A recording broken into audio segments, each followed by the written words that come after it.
بسم اللہ الرحمن الرحیم۔ النوع الحادی عشر، 11 نمبر 9 ہے، اور یہ 9 افعال المقاربہ، افعال مقاربہ کے بارے میں ہیں۔ افعال مقاربہ کے بارے میں یہ 9 ہیں۔ وَإِنَّمَا سُمِّيَتْ بِهَذَا الْإِسْمِ، اور ان کا یہ نام اس لیے رکھا گیا ہے لِأَنَّهَا تَدُلُّ عَلَى الْمُقَارَبَةِ، کیونکہ یہ مقاربت پر دلالت کرتے ہیں۔ افعال مقاربہ کی وجہ تسمیہ بیان کر دی کہ انہیں مقاربہ اسی لیے کہا جاتا ہے کیونکہ یہ تمام افعال قربت کے معنی پر دلالت کرتے ہیں۔ وَهِيَ أَرْبَعَةٌ، اور یہ 4 افعال ہیں۔ زیادہ تر مشہور یہی کہ یہ افعال 4 ہیں: عسا، کادا، کاروبا، او شکا۔ لیکن آخر میں یہ بات آئے گی کہ کچھ احباب یہ کہتے ہیں، جو علم نحو میں کے ماہرین ہیں، وہ کہتے ہیں کہ افعال مقاربہ 7 ہیں۔ وہ بقیہ 3 الفاظ بھی آئیں گے، تو جو زیادہ مشہور ہے وہ یہی ہے کہ افعال مقاربہ 4 ہیں: عسا، کادا، کاروبا، او شکا۔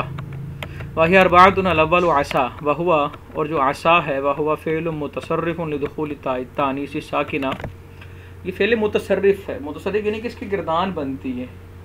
کیوں بنتی ہے؟ لدخول تاء التانیث الساکنہ، اس پر تاء تانیث جو ساکنہ ہے وہ داخل ہو جاتی ہے، جیسا کہ عست وغیر متصرف، اور یہ غیر متصرف بھی ہے، جیسا کہ عست ہی غیر متصرف کیوں ہے؟ کیونکہ اذ لا یشتق منہ مضارع و اسم فاعل و مفعول و امر و نہی، کیونکہ اس سے مضارع، اسم فاعل، اسم مفعول، امر اور نہی کے صیغے نہیں بنتے۔ مثلا یہ ساری اس کی مثالیں بیان کی ہیں، اور مثلا کی ترکیب کیا کرتے ہیں؟ تو یہ مفعول مطلق بنے گا، مثل تو فعل محذوف کا۔ اچھا جی، وَعَمَلُهُ عَلَى نَوْعَيْنِ، اور عسا کا جو عمل ہے یہ 2 طرح کا ہے۔ عسا عمل کرتا ہے 2 طرح سے۔ پہلا اس کا عمل یہ ہے أَن يَرْفَعَ الْإِسْمَ وَهُوَ فَاعِلُهُ، کہ یہ اپنے اسم کو رفع دے اور یہ اسم اس کا فاعل ہوتا ہے۔ وَيَنْصِبُ الْخَبَرَ، اور اپنی خبر کو نصب دیتا ہے، اور یہ خبر اس کی فعل مضارعن، فعل مضارع ہوتی ہے، مع ان، اور اس پر ان بھی داخل ہوتا ہے۔ یہ اس کا پہلا عمل ہے کہ یہ اپنے اسم کو رفع دیتا ہے، اور عسا کا جو اسم ہے یہ عسا کا فاعل ہوتا ہے، اور یہ اپنی خبر کو نصب دیتا ہے، اور عسا کی جو خبر ہے یہ فعل مضارع ہوگی، اور اس فعل مضارع پر ان داخل ہوگا۔ وحینئذ، اور اس صورت میں یکون بمعنی قاربہ، عسا جو ہے یہ قاربہ کے معنی میں ہوگا۔ قاربہ کے معنی میں ہوگا، اس کا مطلب کیا ہے کہ جس طرح قاربہ کا معنی فاعل پر پورا نہیں ہوتا، محتاج خبر ہوتا ہے، اسی طرح عسا کا معنی بھی محتاج خبر ہے۔ جیسا کہ عسا زید ان یخرج، عسا زید ان یخرج، یہ چونکہ افعال مقاربہ کی پہلی ترکیب کرنے لگے ہیں تو اس کو ذرا توجہ سے سماعت کیجیے۔ عسا بمعنی قاربہ، صیغہ واحد مذکر غائب، فعل ماضی معروف، اور از افعال مقاربہ، اور زیدن اس کا اسم، ان حرف ناصبہ، یخرج صیغہ واحد مذکر غائب، فعل مضارع معروف، ہوا ضمیر اس کا فاعل۔ تو یخرج فعل اپنے فاعل سے مل کر جملہ فعلیہ خبریہ ہو کر باتاویل مصدر ہو کر یہ خبر بنے گی۔ عسا اپنے اسم اور خبر سے مل کر جملہ فعلیہ انشائیہ بنے گا۔ تو افعال مقاربہ کی ترکیب اسی انداز میں کی جائے گی۔ فزید مرفوع بانہ اسمہ وفاعلہ، تو زید اس ترکیب میں، اس عبارت میں مرفوع ہے کیونکہ یہ عسا کا اسم بھی ہے اور عسا کا فاعل بھی ہے۔ وَأَن يَخْرُجَ، اور جو لفظ ہے ان یخرج فی موضع النصب، یہ محل نصب میں واقع ہے۔ بانہ خبرہ، کیونکہ یہ عسا کی خبر بن رہی ہے۔ ٹھیک ہے جی، آگے اس کا معنی یہ بیان کر رہے ہیں۔ تو معنی کیا ہوگا؟ عسا زید ان یخرج کا معنی یہ ہے کہ زید کا نکلنا قریب ہے، زید کا نکلنا، کہ خروج زید جو ہے وہ قاربہ، وہ قریب ہے۔ وَيَجِبُ أَن يَكُونَ خَبَرُهُ مُطَابِقًا لِاسْمِهِ، اور واجب ہے کہ اس کی خبر اسم کے مطابق ہو، مفرد ہونے میں، تثنیہ جمع اور مذکر و مؤنث ہونے میں. یہ واجب ہے، یہ عصا کا قاعدہ ہے کہ ضروری ہے کہ عصا کی جو خبر ہے وہ اس کے اسم کے مطابق ہوگی، یعنی کہ اسم اگر مفرد ہے تو خبر بھی مفرد ہے، اسم اگر تثنیہ ہے تو خبر بھی تثنیہ، اسم اگر مؤنث ہے تو خبر بھی مؤنث ہوگی. تو یہ مطابقت ضروری ہے، اور آگے چل کر بتائیں گے یہ مطابقت تب ضروری ہے جب فاعل اس میں ظاہر ہو، اور اگر فاعل اس میں ضمیر ہے تو پھر یہ مطابقت ضروری نہیں. یعنی کہ عصا کے اعراب کی پہلی قسم پڑھ رہے ہیں ہم، تو جس میں خبر بھی ہے اور اس کا اسم بھی ہے، تو کہا خبر اسم کے مطابق ہوگی تذکیر و تانیث میں، افراد و تثنیہ جمع وغیرہ میں، اور یہ تب ہے جب فاعل اس میں ظاہر ہو، جیسا کہ عصا زید ان یقوما وعصى الزیدان ان یقوما وعصى الزیدون ان یقوموا وعصت ہند وعصت الہندان ان تقوما وعصت الہندات ان یقمنا. ٹھیک ہے جی. وہذا، اور یہ تب ہے یعنی کہ خبر کا فاعل کے مطابق ہونا، اذا کان الفاعل اسما ظاہرا، جب فاعل اس میں ظاہر ہو، اور اما اذا کان مضمرا، بہرحال جب فاعل اس میں ضمیر ہو، فلیست المطابقۃ بینہما شرطا، تو مطابقت ان کے درمیان شرط نہیں ہے. النوع الثانی، نوع ثانی کا مطلب کہ پیچھے کہا تھا کہ عصا کا اعراب دو طرح کا ہوگا، تو ایک اعراب بیان کر دیا، تو وہ دوسرا اعراب، دوسری قسم، یعنی کہ مذکورہ دو انواع میں سے دوسری نوع یہ ہے کہ این یرفع الاسم. پہلے تو ہم نے بات کی تھی نا کہ وہ اسم کو رفع اور خبر کو نصب، یہاں پہ ہے این یرفع الاسم وحدہ، صرف اسم کو رفع دے گا، صرف اسم کو رفع دے گا، یعنی کہ یہاں پر خبر کی ضرورت ہی نہیں ہے. یہ اس کا دوسرا اعراب ہے. وذالک اذا کان اسمہ فعلا مضارعا، اور یہ کب ہوگا، دوسرا اعراب کب ہوگا اس کا، جب اس کا اسم فعل مضارع ہو مع ان، ٹھیک ہے، ان کے ساتھ. تو فیکون فعل المضارع مع ان فی محل الرفع، تو یہاں پر فعل مضارع جو ان کے ساتھ ہے یہ محل رفع میں ہوگا، بانہ اسمہ، کیونکہ یہ عصا کا اسم بن رہا ہے. اور اس صورت میں عصا قاربا کے معنی میں نہیں ہوگا بلکہ قاروبا کے معنی میں ہوگا، بلکہ قاروبا کے معنی میں ہوگا. قاروبا خروج ہو، جس طرح قاروبا اپنا معنی تام ہونے میں خبر کا محتاج نہیں ہوتا، اسی طرح عصا بھی یہاں پر اپنا معنی تام رکھنے میں خبر کا محتاج نہیں ہے. فلا يحتاج في هذا الوجه الى الخبر، تو اس صورت میں خبر کی ضرورت نہیں، بخلاف الوجه الاولی، پہلی صورت کے خلاف، لانه لا يتم المقصود فيه بدون الخبر فيكون الاول ناقصا والثاني تاما، کہ پہلی کے اندر خبر کے بغیر مقصود پورا نہیں ہوتا. تو عصا کا جو پہلا اعراب ہے وہ تب ہے جب عصا ناقص ہے، اور عصا کا دوسرا اعراب تب ہے جب عصا تام ہے. ٹھیک ہے جی. تو شروع میں کہا تھا کہ افعال مقاربہ 4 ہیں، تو پہلا عصا پڑھ لیا، دوسرا ہے قادا والثانی قادا. وہوا قادا کیا کرتا ہے، قادا کا کیا اعراب ہے، وہوا یرفع الاسم وینصب الخبر، اسم کو رفع دیتا ہے اور خبر کو نصب دیتا ہے، اسم کو رفع دیتا ہے اور خبر کو نصب دیتا ہے. وخبرہ فعل مضارع، اور اس کی جو خبر ہے وہ فعل مضارع ہے. ٹھیک ہے جی. یہ فعل مضارع، یہ موصوف صفت ہوگا بغیر ان، لیکن ان داخل نہیں ہوگا، اس کی خبر فعل مضارع ہوگی لیکن ان داخل نہیں ہوگا. لیکن وقد یکون معا، کبھی کبھی خبر پر ان داخل ہو جاتا ہے، تشبہا لہ بعصا، کیونکہ عصا سے مشابہت کی وجہ سے کبھی کس کی خبر فعل مضارع ہو تو اس پر ان بھی آ جاتا ہے. اچھا جی. قاعدہ کی مثال کیا، یرفع الاسم وینصب الخبر، پہلی جو بات کی وخبرہ فعل مضارع بغیر ان، مثال کیا ہے، قاد زید یجیء، قاد زید یجیء، معنی کیا ہے کہ زید کا آنا قریب ہے. قاد زید یجیء، فزید مرفوع، زید مرفوع ہے، بانہ اسم قادا، کیونکہ یہ قادا کا اسم ہے، ویجیء فی محل نصب، یہ محل نصب میں ہے کیونکہ یہ قادا کی خبر ہے. معنی کیا ہے، قاروبا مجیء زید، کہ زید کا آنا قریب ہے. وحکم باقی المشتقات، اور باقی مشتقات جو اس کے مصدر سے ہیں ان کا حکم کا حکم قادا وہی ہے جو قادا کا حکم، جیسے کہ لم یکد زید یجیء ولا یکاد زید یجیء، ان تمام کا حکم بھی وہی، یعنی کہ اعراب ان کا اسی طرح پڑھا جائے گا. قادا کا جو اعراب ہے، جو حکم ہے، اس کے مشتقات کا بھی وہی حکم ہے. وَإِن دَخَلَ عَلَى قَادَ حرف النفی، اور اگر قادہ پر حرف نفی داخل ہو تو اس میں اختلاف ہے. اس میں تین نظریات ہمیں ملتے ہیں، تین موقف ملیں گے. پہلا موقف یہ ہے کہ حرف نفی یہاں پر فائدہ ہی نہیں دے رہی، اور ایک موقف یہ ہے کہ حرف نفی مطلق نفی کا فائدہ دیتی ہے، اور ایک موقف یہ ہے کہ اگر حرف نفی یعنی کہ اس کو مقید کر دیا ہے، شرط لگا دی ہے کہ ماضی کے اندر تو نفی کا فائدہ نہیں ہوگا، لیکن اگر مستقبل کا صیغہ ہے تو پھر نفی کا فائدہ ہوگا. دیکھیے ففی خلاف قال بعضهم، بعض نے کہا ان حرف النفی فیہ مطلقا یفید معنی النفی، کہ حرف نفی اس میں مطلق ہے اور نفی کا فائدہ دیتی ہے. لیکن بعض نے کہا لا یفید، یہ نفی کا فائدہ نہیں دیتی، بل اس بات باقی علی حالی، بلکہ جملہ کا اس بات اپنی حالت پر باقی رہتا ہے. یہ دو موقف ہو گئے.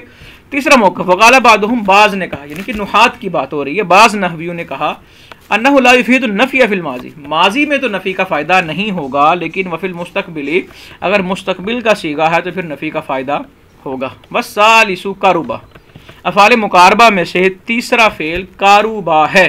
یہ کیا کرتا ہے؟ وہ یرفع الاسم وینصب الخبر، اسم کو رفع دیتا ہے اور خبر کو نصب دیتا ہے. وخبرہ یجیء فعل مضارع دائما بغیر ان، اور اس کی خبر فعل مضارع ہوگی ہمیشہ اور ان کے بغیر ہوگی.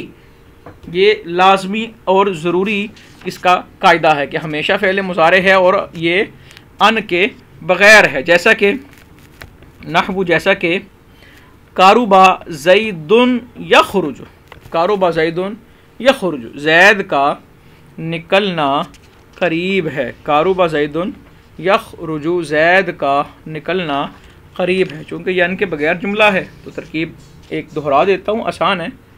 قاربا صیغہ واحد مذکر غیب فعل ماضی معروف از افعال مقاربہ، زید اس کا اسم، اور یخرج صیغہ واحد مذکر فعل مضارع معروف ہو وزن اس کا فاعل. یخرج فعل اپنے فاعل سے مل کر جملہ فعلیہ خبریہ ہو کر خبر ہو جائے گی، اور قاروبا فعل مقارب اپنے اسم اور خبر سے مل کر جملہ فعلیہ خبریہ ہو جائے گا. ٹھیک ہے جی.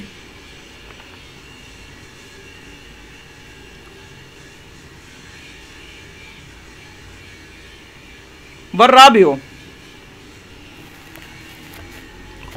اور چوتھا فعل مقارب ہے اوشکا، وہ یرفع الاسم وینصب الخبر، اسم کو رفع اور خبر کو نصب. وخبر فعل مضارع، فعل مضارع اور اس کی خبر فعل مضارع ہوگی ان کے ساتھ، او بغیر ان، یا پھر ان کے بغیر، یعنی کہ اس کی خبر فعل مضارع ہے، کبھی اس پہ ان آ جاتا ہے اور کبھی اس پہ ان نہیں آتا، کبھی اس پہ ان آ جائے گا اور کبھی اس پہ ان نہیں آئے گا. مثال اس کی کیا ہے؟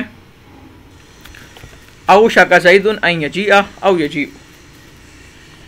ٹھیک ہے، قریب ہے زید کا نکلنا، یا قریب ہے کہ زید نکلے. ٹھیک ہے، اگر ان داخل ہوگا چونکہ یہ بتاویل مصدر ہے تو اس لیے ہم نے ترجمہ کیا قریب ہے زید کا نکلنا، اور اگر ان نہیں ہے تو پھر ترجمہ ہم نے کیا قریب ہے کہ زید نکلے.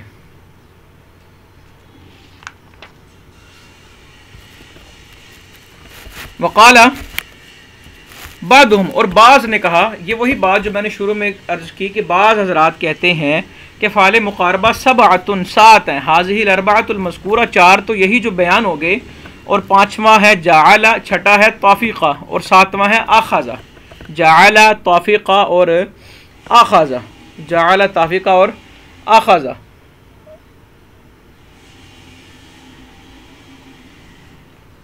اور یہ تینوں مرادفۃ لقاروبا، قاروبا کے مرادف ہیں، یعنی کہ ان کا یعنی کہ اس کے مترادفات میں سے ہیں. اور یہاں پر اگر یہ اعتراض کیا جائے کہ اگر یہ بھی افعال مقاربہ ہیں تو ان کو ذکر کیوں نہیں کیا، تو اس کا جواب یہی ہے قاروبا کے مرادف ہیں، تو جب قاروبا بیان ہو گیا تو اس کے مرادفات بھی آٹومیٹکلی اس کے ضمن میں تباً طور پہ آ گئے. وہ موافق ہو فی الاستعمالی، اور اس کے استعمال میں بھی یہ قاروبا کے موافق ہے، یعنی کہ جو اعراب قاروبا کا ہے، جو استعمال اس کا ہے، وہی استعمال، وہی اعراب جعل، توفیقہ اور اخذہ کا ہوگا. وہ کیا ہے؟ خبرہ فعل مضارع، کہ قاروبا کی جو خبر ہے وہ فعل مضارع ہوگی، ان کے ساتھ بھی ہوگی اور ان کے بغیر بھی ہوگی. تو یہ ایک نو مکمل ہوگی. نو نمبر 11 النوع الثانی عشر، تو یہ 12ویں نو ہے افعال المدح والذم. اس کے اندر افعال مدح و ذم ہیں، افعال مدح و ذم ہیں، یعنی کہ وہ فعال جو مدح، تعریف کرنے کے لیے یا مذمت کرنے کے لیے بنائے گئے ہیں. تو یہ 4 افعال ہیں، نعمہ، حبذا، بئسا اور ساء۔ اب ان سب کو ڈیٹیل کے ساتھ، تفصیل کے ساتھ پڑھائیں گے، بتائیں گے کہ کون سا لفظ کس طرح، اس کی اصل کیا ہے، معنی کیا ہے، کرتا کیا ہے، وغیرہ وغیرہ ذالک۔ دیکھیں جی، افعال المدح والذم وہی 4، یہ 4 ہیں۔ الاول، پہلا ہے نعمہ، پہلا ہے جی نعمہ، اصلہ بفتح الفاء وکسر العین، یعنی کہ اصل میں یہ ناعیمہ تھا، فا کلمہ کو مفتوح اور عین کو مکسور، اصل میں کیا تھا، ناعیمہ تھا۔ تو فکسرت الفاء اتباعا للعین، تو عین کی اتباع کرتے ہوئے فا کو بھی کسرہ دے دی۔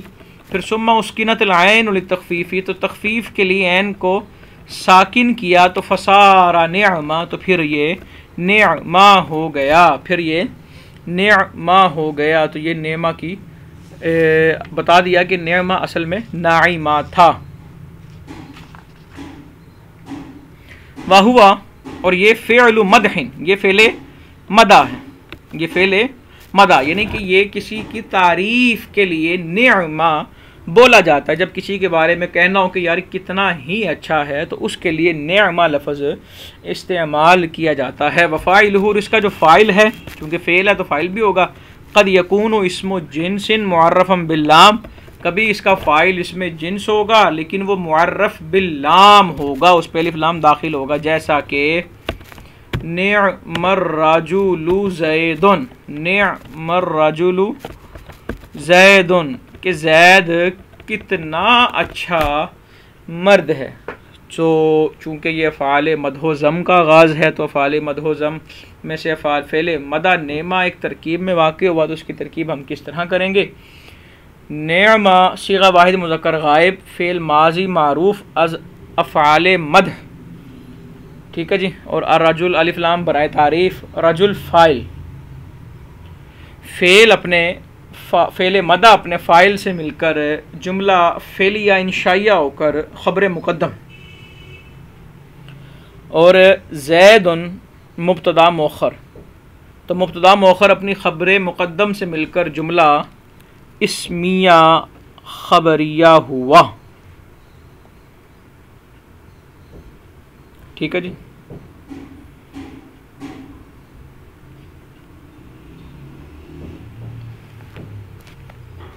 ایک ترکیب اس کی اور بھی کی جاتی ہے، آگے متن میں اس کا بیان بھی کریں گے۔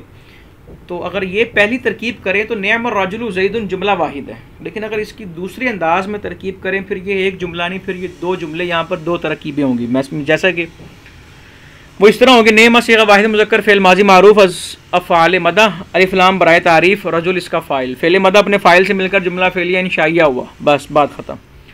زید مبتدا محذوف کی خبر، مبتدا محذوف ہوا ہے، اور مبتدا محذوف اپنی خبر سے مل کر جملہ اسمیہ خبریہ ہوا، تو اس طرح پھر یہ 2 جملے بن جائیں گے۔ اچھا جی، فرجل مرفوع بانہ فاعل، تو رجل مرفوع ہے کیونکہ یہ فاعل نعمہ، یہ نعمہ کا فاعل ہے، وزید مخصوص بالمدح، اور جو زید ہے یہ مخصوص بالمدح، مخصوص بالمدح کا مطلب کہ اس کی تعریف کی جا رہی ہے، مرفوع، یہ مرفوع بانہ مبتدا، کیونکہ یہ مبتدا بن رہا ہے، ونعم الرجل خبرہ مقدم علیہ، اور نعم الرجل اس کی خبر ہے جو اس پر مقدم ہے۔ اچھا جی، او مرفوع بانہ، یا یہ مرفوع ہے اس لیے کہ یہ مبتدا محذوف کی خبر ہے، اور مبتدا محذوف وہو الضمیر تقدیرہ، اور وہ ضمیر ہے، اور عبارت یوں ہوگی نعم الرجل ہوا زید، یہ میں نے دونوں ترکیب کر دی۔ ونعم الرجل خبرہ مقدم علیہ، فیکون ولا تقدیر الاول جملۃ واحدہ ولا تقدیر الثانی جملتین، یہ بات وہی جو میں نے بتا دی۔ اچھا، یہ تو تھا اس صورت میں کہ جب اس کا فاعل اس میں جنس اور معرف باللام ہو۔ اب ہے وقت یکون فاعلہ اسم مضافا الی المعرف باللام، کبھی کبھی اس کا فاعل اس معرف باللام کی طرف مضاف ہوتا ہے، یعنی کہ خود معرف باللام نہیں ہوتا لیکن وہ معرف باللام کی طرف مضاف ہوتا ہے، جیسا کہ نعم صاحب الفرس زید، نعم صاحب الفرس زید، کہ زید کتنا اچھا گھڑ سوار ہے، یہ اس کا معنی ہوگا، یعنی کہ گھوڑے والا کتنا اچھا یہ گھڑ سوار ہے۔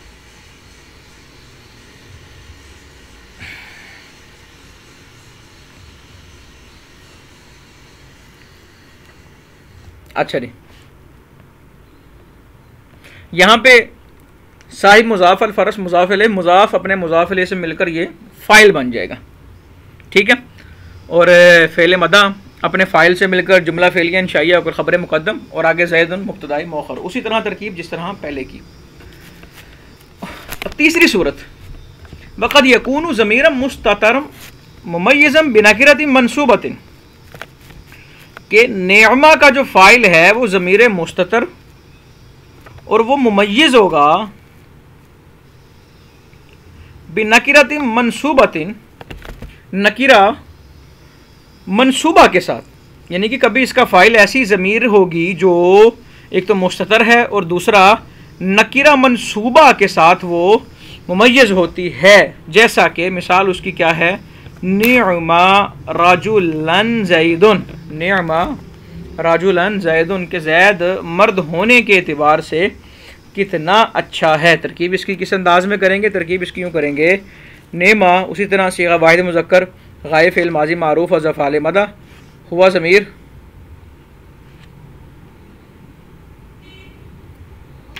ممیز، ٹھیک ہے جی، اور رجلاً تمیز، ممیز اپنی تمیز سے مل کر یہ بنے گا فائل، فعل مدح اپنے فائل سے مل کر جملہ فعلیہ انشائیہ ہو کر خبر مقدم، اور زید مبتدائے مؤخر بنے گا، ٹھیک ہے۔ تو رجلاً کو ہم تمیز بنا رہے ہیں، ٹھیک ہے، ہوا کی جو کہ واحد مذکر غائب کا صیغہ ہے، والضمیر، اور جو ضمیر ہے چھپی ہوئی، عاہد الی معہود ذہنی، وہ کسی ایسی چیز کی طرف لوٹے گی جو معہود فی الذہن ہے، یعنی کہ جو شے ذہن میں موجود ہے اس کی طرف وہ لوٹ رہی ہے۔ وقد یحذف المخصوص، اچھا کبھی کبھی نعمہ کا جو مخصوص ہے، یعنی کہ جس کی تعریف کر رہے ہیں، مخصوص بالمدح، وہ حذف کر دیا جاتا ہے، اذا دل علیہ قرینۃ، جب کوئی قرینہ اس پر دلالت کرے۔ مثال کے طور پہ قرآن میں آیا نعم العبد، کہ کتنا اچھا بندہ ہے، اب کون ہے آگے وہ نام نہیں، اے نعم العبد ایوب، کہ ایوب کتنا ہی اچھا بندہ ہے۔ اب یہاں پہ اس کو حذف کیا کیا، والقرینۃ سیاق الآیہ، قرینہ کیا تھا؟ سیاق و سباق آیت کا، پیچھے بات جب حضرت ایوب کی ہو رہی تھی تو نعم العبد سے یقیناً حضرت ایوب ہی مراد ہیں۔ وشرط المخصوصی، اور مخصوص بالمدح کی شرط یہ ہے، ان یکون مطابقا للفاعل، کہ یہ فاعل کے مطابق ہوگا، مفرد ہونے میں، تثنیہ ہونے میں، جمع ہونے میں، مذکر مؤنث ہونے میں، جیسا کہ نعم الرجل زید، نعم الرجلان الزیدان، نعم الرجال الزیدون، نعمت المرأة ہند، نعمت المرأتان الہندان، نعمت النساء الہندات۔ والثانی بئس، افعال مدح و ذم میں سے دوسرا فعل ہے بئس، وہو فعل ذم، یہ فعل ذم ہے، فعل ذم، یعنی کہ یہ برائی، کسی کے بارے میں برا جب کمنٹس کیے جائیں یا کہا جائے کہ یار یہ کتنا برا ہے، تو تب فعل ضم استعمال کیا جاتا ہے۔ اور بیسا جو ہے اصلہ بائیسا، اصل اس کی بائیسا ہے، یہ من باب عالمہ، عالمہ کے باب سے، فکسرت الفاء، تو فا کلمہ کو کسرہ دیا، لتبعیت العین، عین کی مطابقت میں، پھر عین کو تخفیف کے لیے ساکن کیا، تو فصارت بئسا، تو یہ بئسا ہوگا۔ اس طرح نعمہ کے اندر ہم نے پڑھا تھا، اسی طرح یہ قاعدہ یہاں پر بھی اپلائی ہوا۔ وفاعل ہو ایزن، اور اس کا فاعل بھی احد الامور الثلاثۃ المذکورۃ فی نعمہ، نعمہ کے اندر جو تین امور بیان کیے گئے کہ یا تو فاعل اس کا معرف اس میں جنس ہوگا اور معرف باللام ہوگا، یا وہ معرف باللام کی طرف مضاف ہوگا، اور تیسرے نمبر پہ فاعل اس کا بیان یہ کیا تھا کہ وہ فاعل ضمیر مستتر ہوتی ہے جو نکرہ منصوبہ کے ساتھ ممیز ہوتی ہے۔ یہ تین امور جو بیان کیے تھے، ان تینوں کی طرح ہی یہاں پر بھی کوئی نہ کوئی ایک فاعل ہوگا۔ وہ حکم المخصوص بالضم، اور مخصوص بالضم کا حکم یہ ہے کا حکم المخصوص بالمدح، جو مخصوص بالمدح کا حکم تھا، فی جمیع احکام المذکورہ، جمیع احکام مذکورہ میں، جمیع احکام مذکورہ میں اس کا جو حکم تھا وہی حکم یہاں پر ہے، ٹھیک ہے۔ جیسا کہ وہی افراد تثنیہ جمع وغیرہ والی مثالیں.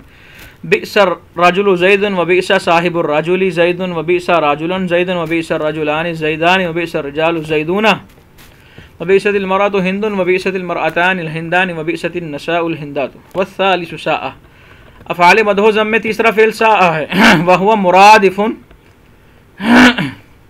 یہ مرادف ہے لبئس، بئس کے مرادف ہے اور وہ موافق لہ فی جمیع وجوہ الاستعمال، اور استعمال کی تمام وجوہ میں یہ بئس کے ہی موافق ہے.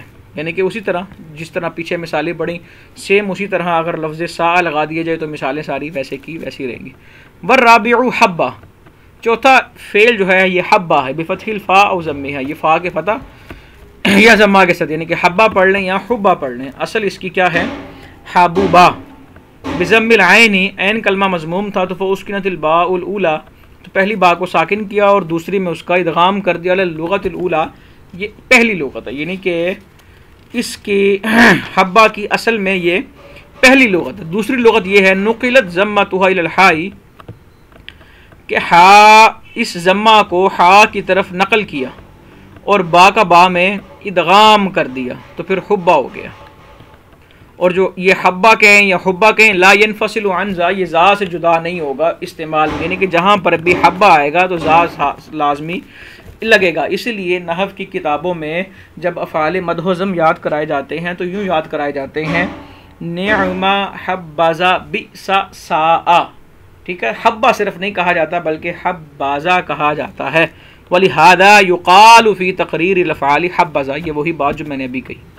وہ مرادف لنعمہ، اور یہ نعمہ کے مرادف ہے. ٹھیک ہے جی. وفاعلہ ذا، اور اس کا جو فاعل ہے وہ ذا ہوگا اور مخصوص بالمدح اس کے بعد مذکور ہوگا.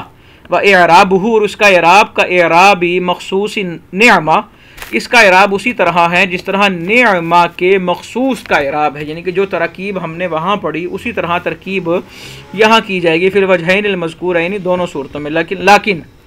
لیکنہ لا یطابق فاعلہ فی الوجوہ المذکورہ، لیکن اس کا جو فاعل ہے وہ وجوہ مذکورہ میں مطابقت نہیں رکھتا. اس کا فاعل وجوہ مذکورہ میں مطابقت نہیں رکھتا. وجوہ مذکورہ سے مراد تثنیہ، جمع، تانیث وغیرہ. ٹھیک ہے. اچھا جی، مثال کیا ہے؟ حبذا زید وحبذا زیدون وحبذا ہند وحبذا الہندان وحبذا الہندات. پیچھے تو ہم نے کہا تھا نا کہ فائل جو ہے وہ مطابقت رکھتا ہے، جس طرح کے وہ معاملات تھے فائل پھر اسی طرح لائے. ہم نے ساری مثالیں چینج کی، تبدیل کی. اور جبکہ اس کے اندر کیا ہوتا ہے کہ مخصوص اگر تثنیہ جمع کوئی بھی ہو تو فائل اس کا مفرد ہی رہتا ہے. وہاں پہ اگر مخصوص تثنیہ ہے تو فائل بھی تثنیہ ہو گیا. سمجھ آئی؟ تو یہاں پر یہ ایسا نہیں. ٹھیک ہے. لیکنہ لا یطابق فاعلہ فی الوجوہ المذکورہ، کہ جو پیچھے وجوہ بیان کی گئی ہیں جن میں فائل کی مطابقت ضروری تھی، ان وجوہ میں اگر حبذا آ رہا ہے تو حبذا کے اندر وہ مطابقت ضروری نہیں ہے. ویجوز، اور جائز ہے ان یکون قبلہ و بعدہ اسم موافق لہ منصوبا علی التمییز، اور جائز ہے کہ اس سے پہلے یا اس کے بعد، حبذا سے پہلے یا حبذا کے بعد کوئی ایسا اسم ہو جو اس سے موافق ہو اور حال یا تمیز ہونے کی بنا پر منصوب ہو. جیسا کہ حبذا رجلا زید، حبذا رجلا زید، حبذا رجلا زید. تو ترکیب اس کی کس انداز میں کریں گے؟ حبہ صیغہ واحد مذکر غائب، فعل ماضی معروف از افعال مدح، ذا اسم اشارہ ممیز، اور رجلا تمیز، ممیز اپنی تمیز سے مل کر فاعل، فعل مدح اپنے فاعل سے مل کر جملہ فعلیہ انشائیہ ہو کر خبر مقدم، زید المبتدا مؤخر، مبتدا مؤخر اپنی خبر مقدم سے مل کر جملہ اسمیہ خبریہ ہوا. ترکیب کا طریقہ وہی جو پہلے تھا، لیکن بسا اوقات طلبہ گھبرا جاتے ہیں کہ یہاں پر ایک نئی بات آئی ہے تو شاید وہ سمجھتے ہیں کہ ترکیب کا کوئی نیا انداز ہوگا. تو ترکیب کا طریقہ وہی.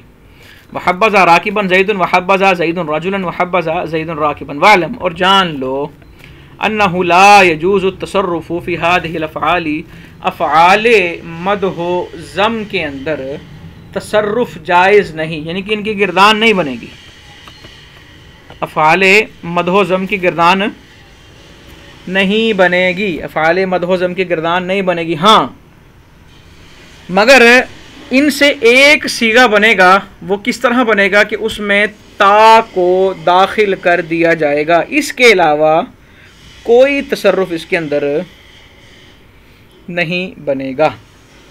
ٹھیک ہے جی، تا کے لحاق کے علاوہ کسی قسم کا تصرف جائز نہیں ہے۔ ولہذا اسی لیے سمیت هذه الافعال غیر متصرفہ، ان افعال کا نام غیر متصرفہ بھی رکھا گیا ہے، یعنی کہ افعال مدح و ذم کو افعال غیر متصرفہ بھی کہتے ہیں کہ جن کی گردان نہیں نکلتی، یعنی کہ اس میں سے ایک صیغہ بنے گا، اور وہ کیا کہ جس طرح نعم کے اندر ہم نے نعمت المرآ کی مثالیں ہم نے پڑھی ہیں، وہ یہ ہے کہ تا کو لاحق کر دیا جائے گا، تا کا لحوق ہوگا تو وہ بن جائے گا، اس کے علاوہ کسی قسم کا تصرف ان میں جائز نہیں ہوگا۔ تو یہ 12ویں جو نو تھی یہ بھی مکمل ہوئی، اور 13ویں نو اگلے سبق میں ہم پڑھیں گے، تو یہ سماعی عوامل پھر انشاءاللہ مکمل ہو جائیں گے، اور باقی پھر قیاسی عوامل رہ جائیں گے۔ اور انشاءاللہ امید ہے کہ چند اسباق میں یہ شرح مئات عامل کی کتاب اللہ تبارک و تعالیٰ کے فضل و کرم سے مکمل ہو جائے گی۔ اگلے سبق میں پھر ملاقات ہوگی انشاءاللہ۔